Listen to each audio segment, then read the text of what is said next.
Good evening students, welcome to Annapurna academy. నేను మీ హారిక.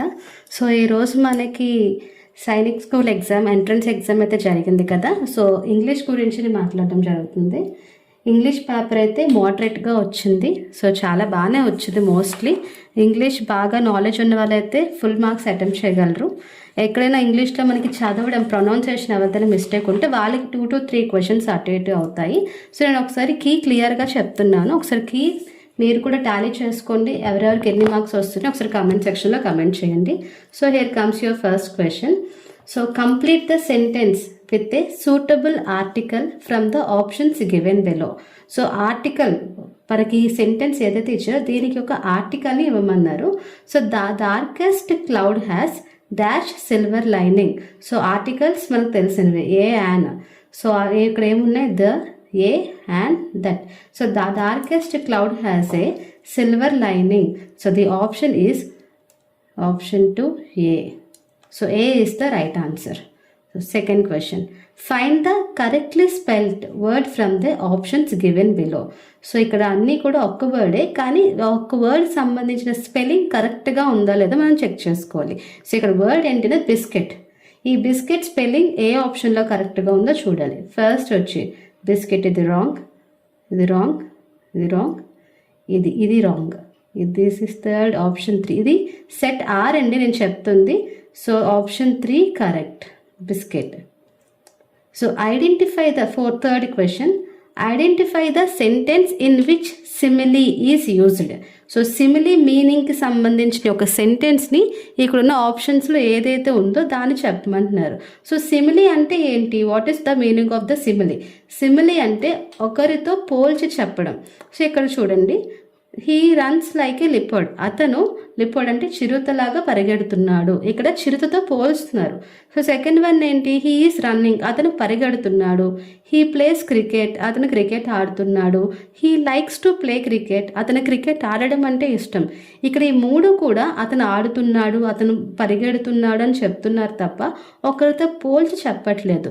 అక్కడ first option వచ్చేసరికి he runs like a leopard, అతను చిరుతలా పరిగెడుతున్నాడు అంటే ఇక్కడ చిరుతతో పోలుస్తున్నారు. సో ఇక్కడ first option 1 is the right answer. So next fourth question. Fill in the blank with correct form of the verb. So వర్బ్ని కరెక్ట్గా ఏ వర్బ్ అయితే దీనికి సూట్ అవుతుందో అది వర్బ్తో ఫిల్ చేయమన్నారు. Lokesh was busy when we dash to see him. మేము వెళ్ళేసరికి లోకేష్ బిజీగా ఉన్నాడు. సో ఇక్కడ ఏంటి correct form? So we go కాదు, వి అని వచ్చింది అంటే ప్లూరల్. గో కాదు, వి గాన్. గాన్ అంటే వెళ్ళిపోవడం కాదు. 3 went. So we went to see him. So right answer వచ్చి went, option 3 went. So fifth question. Fill in the blank with correct form of the verb. So ఇక్కడున్న వర్బ్స్లో ఒక correct వర్బ్తో ఈ బ్లాంక్ని ఫిల్ చేయమన్నారు. సో క్వశ్చన్ ఏంటి? 40 rupees dash a small amount. 40 రూపాయలు అన్నవి చాలా చిన్న amount. So option 1 is. So ఇక్కడ is is the right answer. Option 1 is the right answer. Sixth question. Fill in the blank with correct preposition. So ఇక్కడ ఈ prepositions ఇచ్చారు. ఇందులో ఈ సెంటెన్స్కి ఏదైతే కరెక్ట్గా ఉంటుందో దాంతో ఫిల్ చేయమన్నారు. He has retired dash the business. అతను బిజినెస్ నుండి రిటైర్ అయ్యారు. So he has retired from the business. So ఇక్కడ ఫ్రమ్ అనేది ఎక్కడుంది? ఆప్షన్ 2. సో దీనికి answer from. Next seventh question. Fill in the blank with correct preposition. ఇందులో ఉన్న ప్రిపోజిషన్స్లో correct ప్రిపోజిషన్తో ఈ బ్లాంక్ని ఫిల్ చేయమన్నారు. సో క్వశ్చన్ ఏంటి? Aeroplane is flying dash the cloud. So aeroplane అనేది మేఘాల నుండి ఎగురుతుంది. So aeroplane is flying over the cloud. Option 3 over is the right answer. Next question number 8. Identify the adjective from the given options. ఇక్కడున్న ఆప్షన్స్లో యాడ్జెక్టివ్ని మనల్ని గుర్తించమంటున్నారు. So what is adjective? Adjective అంటే ఏంటి? ఒకరిలో ఉన్న క్వాలిటీ. సో ఒక పర్సన్లో ఉన్న క్వాలిటీని యాడ్జెక్టివ్ అంటారు. బయట అంటే కొరకడం, అది ఒకరిలో ఉన్న క్వాలిటీ కాదు. బ్లేమ్ అంటే నిందించడం. బర్త్ అంటే పుట్టడం. సో బ్లైండ్ అంటే ఒకరి, అది he is a blind, she is a blind, అతని ఒక క్వాలిటీని చెప్తున్నారు. So blind is the right answer. Option 4, blind is the right answer. So 9th question. Fill in the blank with most suitable option given below. So ఇందులో ఉన్న ఏదైతే ఒక option దీనికి సరిపోతుందో దాంతో దాన్ని ఫిల్ చేయమన్నారు. She has dash for 1 month leave. తను నెల రోజుల సెలవు అడిగిందా? షీ డిమాండ్ చేయలేదు. She asked for 1 month leave. So 9th question answer option 2, asked. So next 10th question. Choose the word that is opposite to demolish. Demolish అనే వర్డ్కి opposite చెప్పమంటున్నారు. So what is the meaning of demolish అంటే ఏంటి? Demolish అంటే పడగొట్టుట. So పడగొట్టుట దానికి opposite ఏమొస్తుంది? Option 1A, raise అంటే కూడా కూల్చేయడం, నాశనం చేయడం అనేది వస్తుంది. డిస్మాంటిల్ అన్నా సరే సేమ్ అంతే, కూల్చేయడం. గ్రో అంటే పెంచడం. సో పడగొట్టుటకి పెంచడం అనేది కరెక్ట్ కాదు. The right answer is option 3, erect అంటే నిట్టారుగా. సో పడగొట్టుటకి నిట్టారుగా is the right answer. Means option 3, erect is the right answer. Question number 11. Fill in the blank with correct form of the verb. So ఇక్కడ ఉన్న బ్లాంక్ని వర్బ్తో మనల్ని fill చేయమంటున్నారు. So question, if I dash a doctor I would serve the poor. నేను ఒకవేళ డాక్టర్ని అయితే నేను పూర్ వాళ్ళకి సర్వ్ చేస్తాను. సో ఇక్కడ మనకి వర్బ్ అనేది ఏమొస్తుంది? If I were a doctor. Option 2, were is the right answer. Next 12th question. Fill in the blank with suitable conjunction. So ఇక్కడ ఈ కంజంక్షన్స్లో ఏదైతే సూట్ అవుతుందో ఈ బ్లాంక్లో మనల్ని ఫిల్ చేయమంటున్నారు. So first, I don't no dash she left the house. I don't no, తను ఎందుకు ఇల్లు వదిలి వెళ్ళిపోయిందో నాకు తెలీదు. సో ఆన్సర్ ఏమొస్తుంది? అది I don't know why she left the house. So option 3, why is the right answer. So 13th question. Choose the correct option to improve the sentence. So ఈ sentence improve చేయడానికి ఏ option అయితే suit అవుతుందో అడుగుతున్నారు. So we are to meet him next week.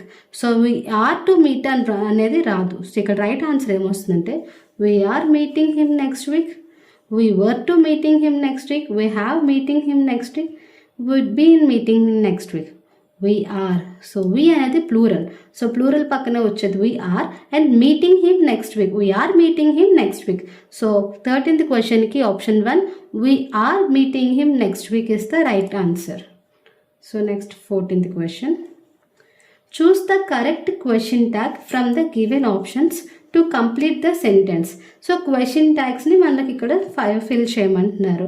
So question ఏంటి? Everything is fine, isn't it. Option 3, isn't it is the right answer. So isn't it అనే ఒక question ట్యాగ్కి ఇక్కడ కరెక్ట్గా సూట్ అవుతుంది. So next 15th question. Fill the blank with suitable question tag. ఇక్కడ ఇంకొక question tag. There is no doubt is there. Option 1, is there is the right answer. Next, passes. So passes మనకి ఇచ్చిన questions అన్నీ కూడా చాలా ఈజీగా ఉన్నాయి. మనం పారాగ్రాఫ్ చదివితే 1-2 సార్లు చదివితే అందులో ఆన్సర్స్ అన్నీ కూడా వచ్చాయి. ఒకసారి నేను పారాగ్రాఫ్ చదువుతున్నాను. Doctor APJ Abdul Kalam was the 11th president of India. He was a great man with a high level of intelligence. He was born and raised in Rameshwaram, Tamil Nadu. He studied physics at the St. Joseph College, Tiruchirappalli, and aerospace engineering at the Madras Institute of Technology, Chennai. He was a good student throughout his school years. Popularly known as the Missile Man of India, Dr. Kalam had led India from one achievement to another in space technology. He played very important role in India's Pokhran 2 nuclear test in 1998 after the original nuclear test by India in 1974. He had been awarded with the Padma Bhushan in 1981 and the Padma Vibhushan in 1990. The United Nations recognized Dr. Kalam's 79th birthday as World Students Day. So ఇక్కడ మీకు next దీని మీద ఇచ్చిన questions చూడండి. చూస్ the correct option to fill in the blank. Doctor APJ Abdul Kalam was Born in. So Abdul Kalam గారు ఎక్కడ పుట్టారు? Option 2, Rameswaram. So ఇక్కడ చాలామంది కన్ఫ్యూజ్ అయ్యారు. తిరుచిరపల్లిలో ఆయన చదువుకున్నారండి. సో రామేశ్వరంలోనే ఆయన పుట్టారు. So 17th next question. According to the passage choose the incorrect statement.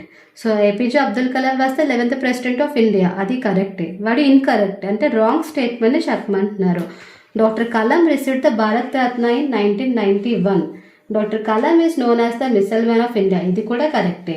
Doctor Kalam played very important role in India's nuclear test in 1998, ఇది కూడా కరెక్టే.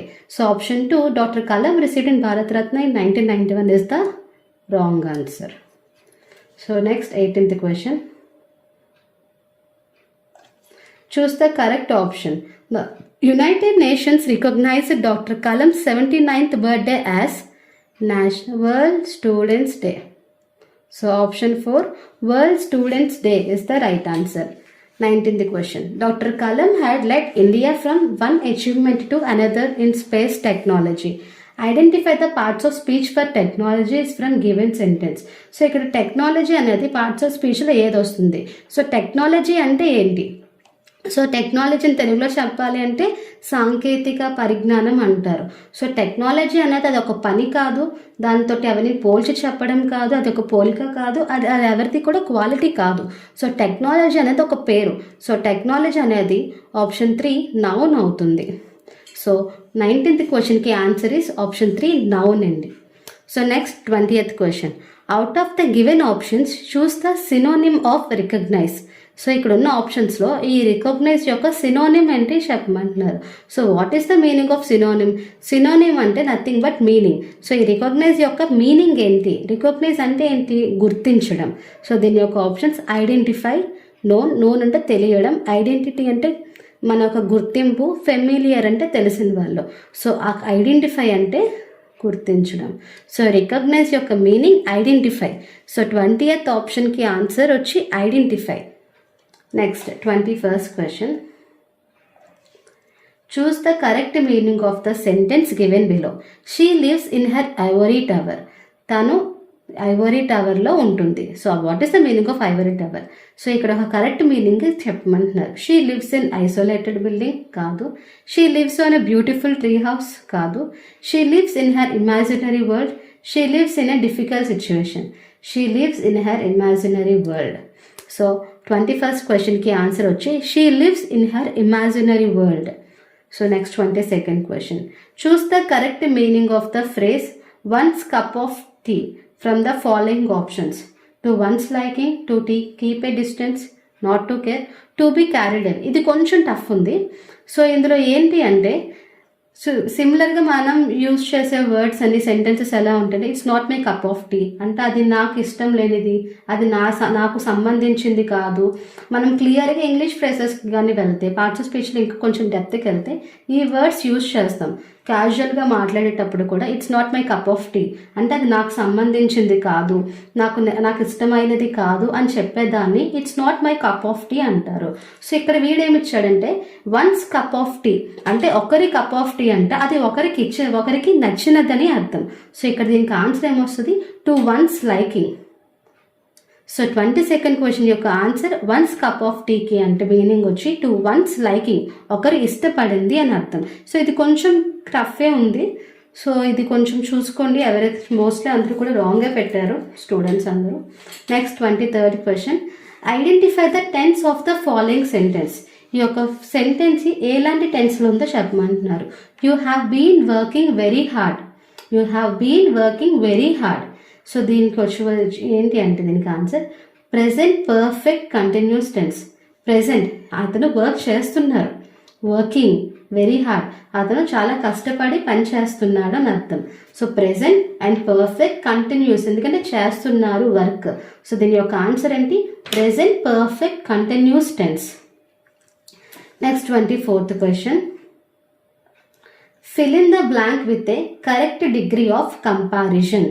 సో ఇక్కడ ఉన్న దానికి ఒక కంపారిజన్కి కరెక్ట్ డిగ్రీ ఏమొస్తుంది? Do you work dash than Neelam. So Neelam కన్నా ఎక్కువగా వర్క్ చేయగలవా అని అడుగుతున్నారు. ఎక్కువగా అంటే ఏమొస్తుంది? Do you work more than. So option 2 more. 24th యొక్క క్వశ్చన్కి answer more than Neelam. Last question, fill in the blank with correct degree of comparison. Same ఇది కూడా degree of comparison. Arun run faster of all, Arun run fastest of all. So మిగిలిన వారితో comparison ఏమొస్తుంది? Arun run fastest. Option 1 fastest of all. అందరికన్నా తను వేగంగా పరిగెడతాడు. So మళ్ళీ ఒకసారి చూపిస్తున్నాను చూడండి క్వశ్చన్స్కి. సో ఒక్కసారి మీరు కూడా మీ క్వశ్చన్ పేపర్కి టాలీ చేసుకోండి. సో ఎన్ని మార్క్స్ వచ్చాయో కమెంట్ సెక్షన్లో కమెంట్ చేయండి. Okay, thank you.